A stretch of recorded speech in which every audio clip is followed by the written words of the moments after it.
నీ పాపాలన్నీ నేను క్షమిస్తాను, నీ దోషాలన్నీ నేను క్షమిస్తాను. హెబ్రీయులకు రాసిన పత్రిక 8వ అధ్యాయము 12వ వచనం. నేను వారి దోషముల విషయమై దయగలిగి వారి పాపములను ఇకను ఎన్నడూనో జ్ఞాపకము చేసుకొననని ప్రభు సెలవిచ్చున్నాడు. చాలండి.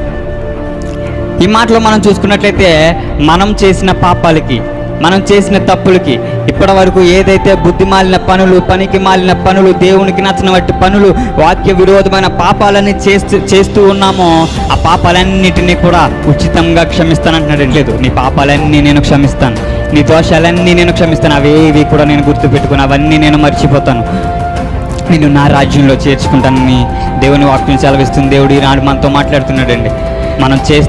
మనం ఎన్నో పాపాలు చేస్తూ, ఎన్నో తప్పులు చేస్తూ, దేవుణ్ణి పదే పదే బాధ పెడుతూ, పదే పదే ఆయన్ని, యేసుక్రీస్తు వారిని సిలువ వేస్తూ ఉన్నా సరే మన పాపాలని ఆయన జ్ఞాపకం చేసుకోకుండా, మన తప్పులను ఆయన జ్ఞాపకం చేసుకోకుండా, ఆ తప్పులనేవి అసలు నువ్వు చేయలేదు, నువ్వు తెలియక చేసావని అనేంతగా గొప్ప మనసు కలిగి మన పాపాలని క్షమిస్తున్నాడు దేవుడు. మానవుని యొక్క శరీరానికి అంతమున్నదేమో కానీ మానవుని యొక్క జీవితానికి అంతము లేదండి. అది నిత్య నరకాగ్నే కావచ్చు, నిత్య పరలోకమే కావచ్చు. మనకు ఉండాల్సిన ఆశ ఏంటంటే ఆయన ఇస్తానన్న రాజ్యంలో ఉండాలనుకోవడం, ఆయన ఇస్తానన్న పరలోకంలో మనం ఉండాలనుకోవడం. ఆయన నిత్య జీవాన్ని ఇస్తానంటున్నాడు.